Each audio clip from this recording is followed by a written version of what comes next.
Good morning, Henley-on-Thames, and welcome to HOT Radio.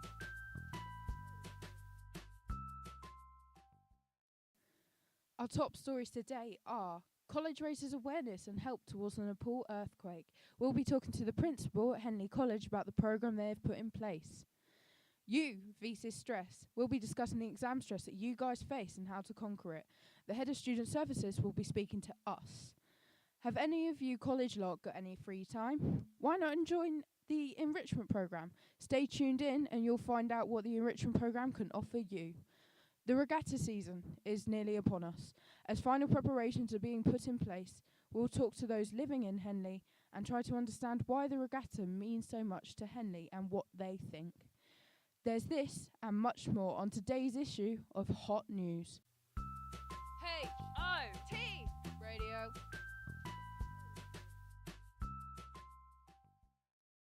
It's currently 10 a.m, 10 degrees outside, and you are listening to Hot Radio. Having devastated millions, the Nepal earthquake is one of the worst disasters in modern history. Georgia Scandal is here with us today. Can you tell us more of what happened? Of course, Jess.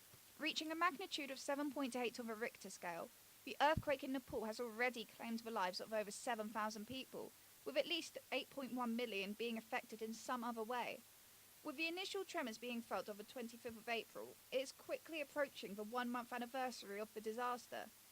Despite this, they are not any closer to rebuilding not only their societies, but their lives. I spoke to Henley College Principal Jane Davies about the active efforts of the staff and students alike to raise funds and supplies. Okay, so 22 of the college's cleaning staff are from Nepal and have family and friends who have been affected. So with this level of personal feeling, how long did it take to implement a plan to help the situation? Well, it's pretty much straight away, actually. The estate's manager, Nikki Hansel, knows our staff very well and has been working there for quite a long time, actually, because they've been part of the staff for ages. And as soon as it happened, really, she was talking to them about their families, and actually many of their families were okay, but lots knew people who weren't, you know. And when we heard statistics from them, like one of the villages, for example, nearby had 24,000 houses and there were 4 left, you know, those sorts of things. So we sort of tried to snap into action pretty quickly.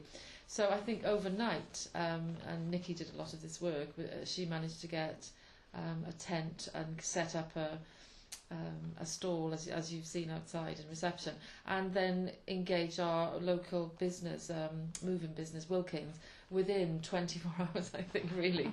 So it was pretty fast moving. Yeah.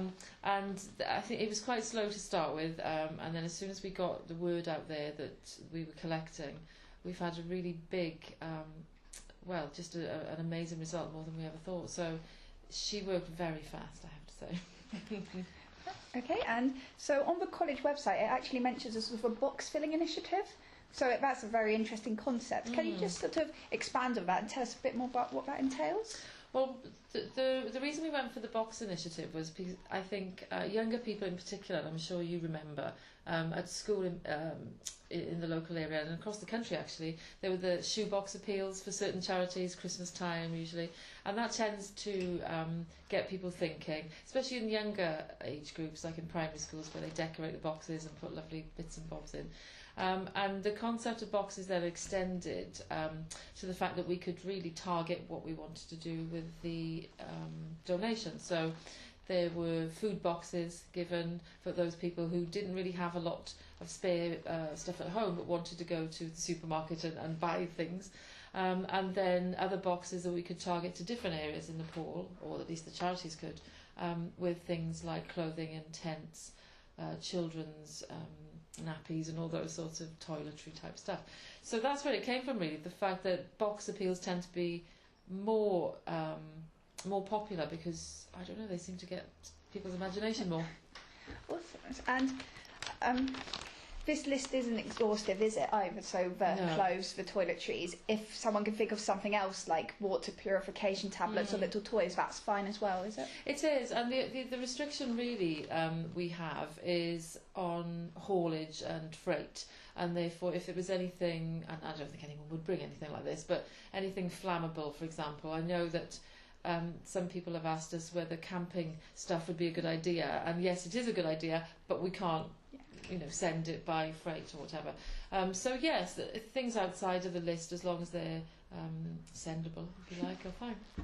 And I think what's so great about this concept is how it allows everyone to contribute. It's not just a case of being forced to donate in a monetary format, which is quite off-putting to some people. So would you say that helped with developing the idea? It did, and in fact, we were very quick to make the decision not to necessarily ask for money, though of course some people have donated money, but not that much. And mainly because actually the money anyway is helpful, but really what people actually need are the items quite quickly. So at the very start we decided that money wasn't going to be the answer. And in a college environment, and by definition students don't work usually that much, and not everyone's got money to give. So we decided that people could always dig around in their houses and find old clothes or old bedding and maybe younger brothers and sisters with old stuff. So we thought that would be more inclusive and actually do a better job of helping the people in Nepal anyway. So yeah, that was a conscious decision to do that. And I think it really is important to just reiterate that it isn't a case of having to donate a lot or with an expensive price tag. Would you agree? Absolutely not. I mean, we've had donations that vary from some quite cheap but effective toothbrushes in a packet, brand new ones, but the basics, to, believe it or not, sheepskin boots that we donated. So however small, even if someone brought in 2 tins of soup, or a tin of soup, it's going to help someone. And whilst now it's sort of coming to an end, the donation period, we've been just overwhelmed with the size of the generosity and donation. We've had people coming in from the local area, just coming straight to the college. They've never been here before, which is quite nice that they've managed to come in and at least see a little bit of the college. So yeah, the size is irrelevant really. So in total, it's been huge, and it varies what people have given, and it's all gratefully received. So how would you describe the response so far? What do the cleaners think of the efforts? Well, I think they're quite overwhelmed by it, really. And I spent some time with Nikki talking to them, and they've been showing us some of the social media that they are exposed to in Nepal from their families. Of course, it's everywhere in this country, but you get a different angle from people who are actually over there. And the Twitter feeds, for example, have been quite shocking. And so they've been really pleased with the efforts, and I think it was a bit unexpected that we would rally round and particularly put them in the newspaper. So I think they've been really pleased with it, and I think what we need to do now is to talk to them about what they would like to do to thank the local community for their donations. It's been bigger than we ever imagined, actually, much, much bigger. Wilkins across the road have even... they've told me how many cubic tons it is, and I can't remember, but just huge amount. A house move type job, so really pleased. Okay, and just finally, as a student, there's definitely a sense of community here at the college. Would you say the response has been testament to that? Oh, without question. I mean, from the people who brought stuff in, from students and staff, and I think the fact that the cleaners were from Nepal and are our employees, then I think that really sparked something in our students and staff.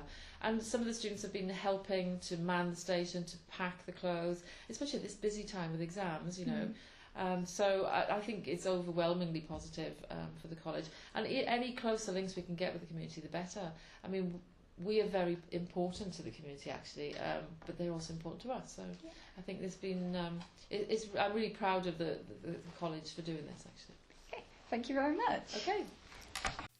The donation desk will be accepting non-perishable food items as well as clothing for both adults and children, toiletries, cosmetics and anything else which can contribute to the Nepalese aid effort.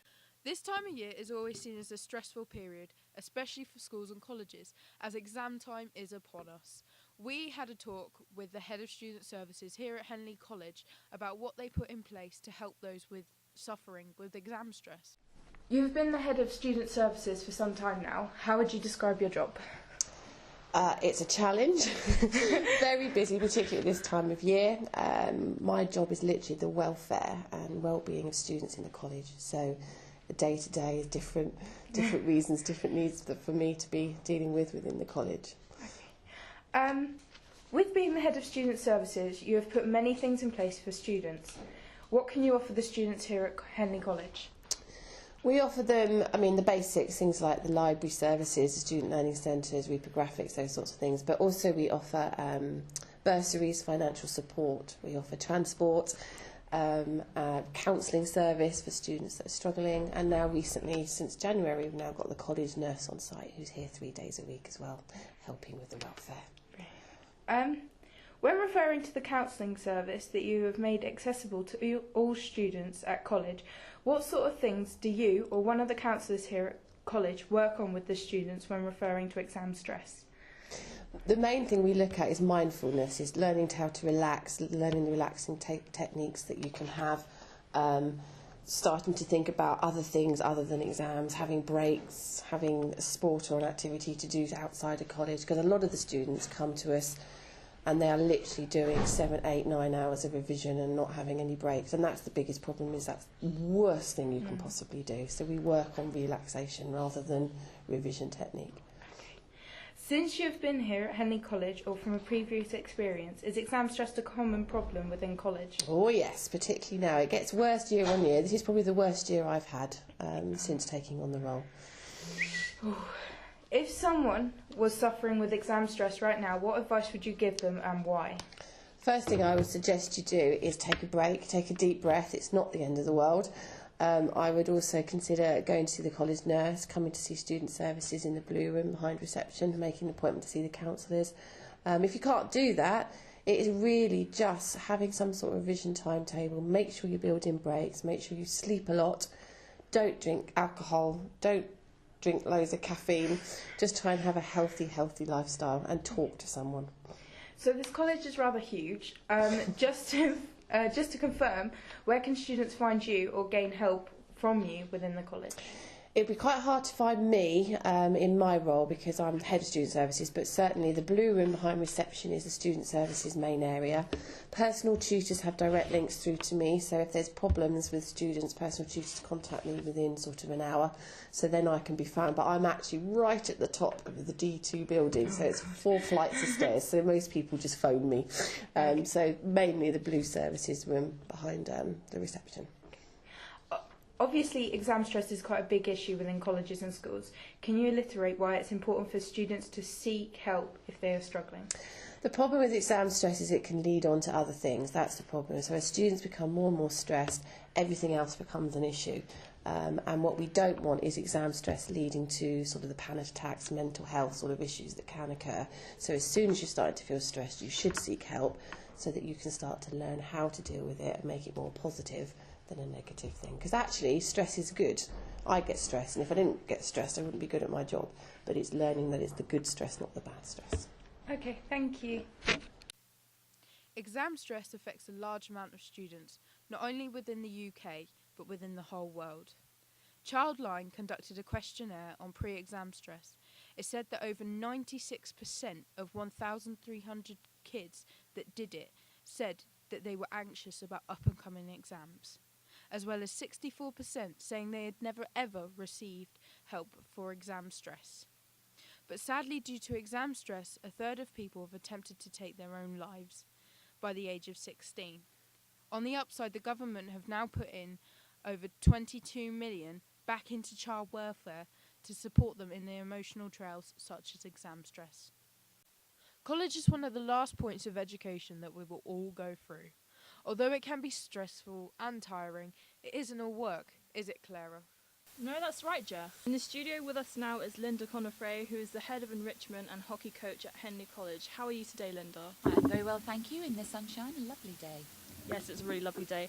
So, the college has a massive enrichment programme and prides itself on this fact, but what exactly is enrichment?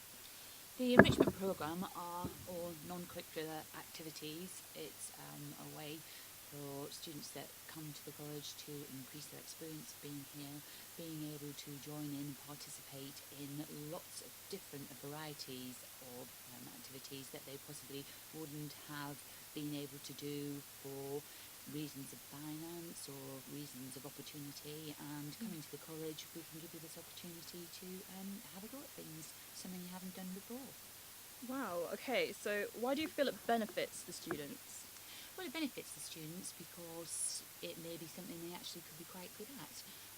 Perhaps they haven't studied a language before, and then they can do Spanish, beginner Spanish at the college, pick it up, and it could be something that they would use in the future. One great moment of success for this was a girl that came to college and joined the Chinese group, and eventually she ended up going to university to study Chinese with business, and what an amazing future that will give her, work-wise and experience-wise too. Cool. So do you think all students should participate in enrichment if their timetable allows them to, of course? Absolutely, yes. Get out there and have a go at something different, something that you wouldn't have thought you'd have been able to do or would have wanted to do. Probably lots of students don't even actually participate in sport, don't have a club near them, don't have the money to join a club, but we've got gym, we've got squash, we've got hockey, football, rugby, tennis, anything, you name it sports-wise, we're doing it here. So I've been told that physical activity can help cope with stress. Now this is something that can help a lot of people, especially during exam time where students have loads of revision to do. Do you think this is a good reason for doing enrichment? No, it's a good reason for taking up a sport, possibly. You can just get away, play a game, concentrate on the game, and it takes your mind away from worrying about your exams. Yeah, of course. Yeah.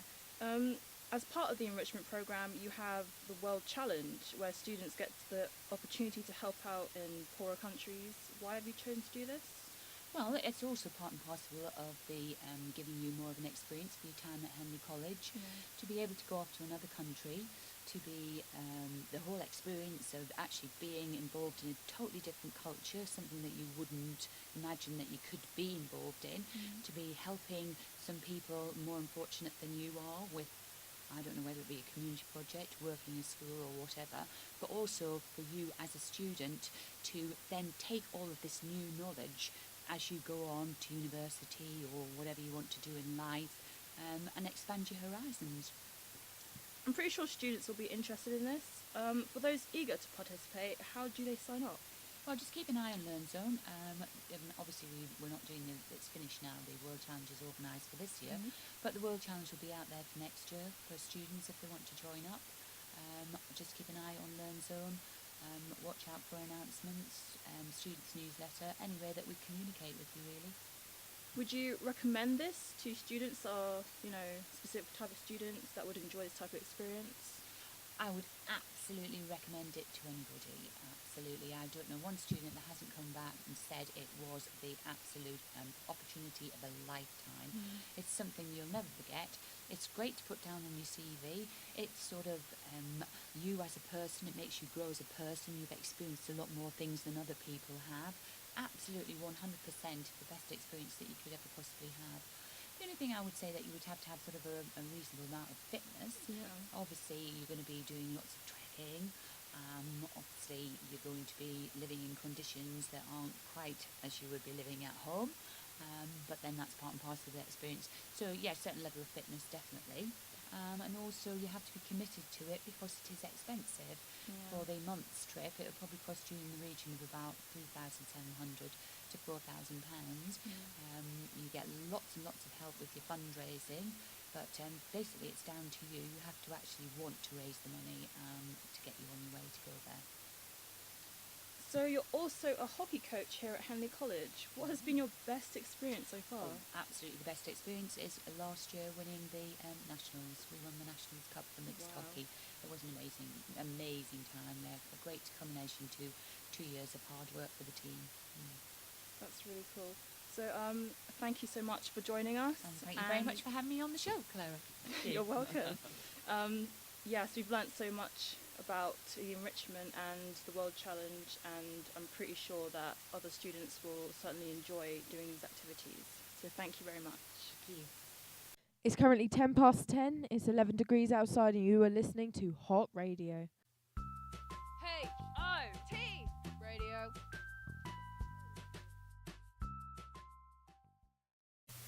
Now, we're coming into warmer months, and I understand that there's one very important up-and-coming event written into our diaries of those across the country. You would be correct in saying that, Jess. As for the residents of Henley-on-Thames, summit can mean only one thing: the fast-approaching regatta.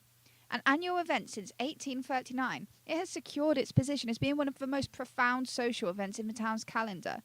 Over the past several years, however, organisers have implemented a number of rules that have seemed controversial to some.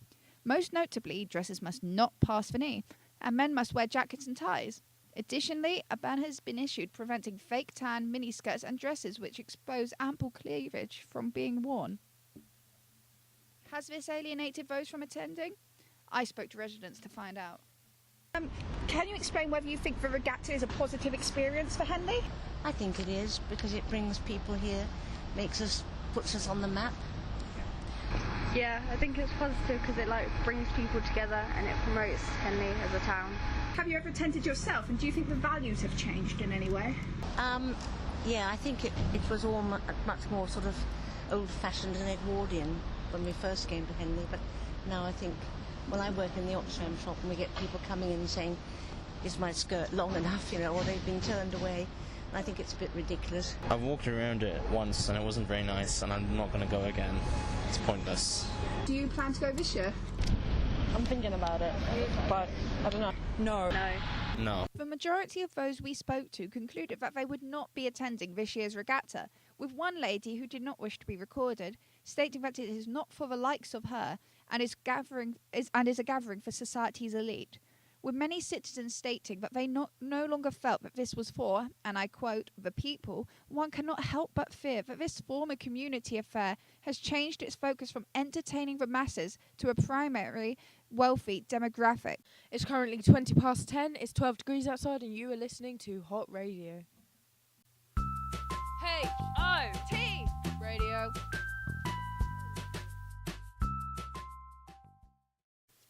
So, within celebrity news, someone is coming to live near Henley-on-Thames. After his wedding last year to Amal Alameddin, George Clooney has now bought a mansion in the small town of Sonning. He is currently making renovations to his house, including adding security gates for their privacy, a pool, a cinema room, and having the whole grounds landscaped. Georgia Scandal is in the studio with me today, and we were saying earlier on how jealous we are about the cinema room that he has installed. Do you think that cinema room has a snack bar, like popcorn and stuff? Because that would really make it awesome, in my opinion. I reckon it will. I want that house more than ever now. Yeah, very, very jealous of George. Have you guys ever run a charity run? Well, this guy from Henley did, and he just took it that one step further. Clara is here to talk to us about this today. Thank you, Jess. Well, if you've ever dreaded of walking all the way from Wembley to Henley, this is exactly what 25-year-old Rob Lay did. Rob had lost a bet with a few of his friends at a golf club where he worked, and as a result, he managed to raise a whopping £7,000 for Motor Neurone Disease Association, and he walked 30.7 miles. He trekked through several towns, including Slough and Maidenhead. He was even greeted by Peter Phillips, a former captain at the golf club he works at, who was diagnosed with motor neuron disease in 2012. Whoa, that is one immense guy. Yeah. Very proud, very proud. Mm-hmm. Especially the fact that he comes from Henley, and he's very dedicated to his golf club. It's absolutely amazing. I mean, Wembley to Henley, that's a really long way to walk. Yeah, it's absolutely amazing. And not many people would do that, I don't feel. But, it's a really positive thing. And thank you for listening to the news on Hot Radio. You are now in the mix with Clara. Have a good day. H-O-T Radio.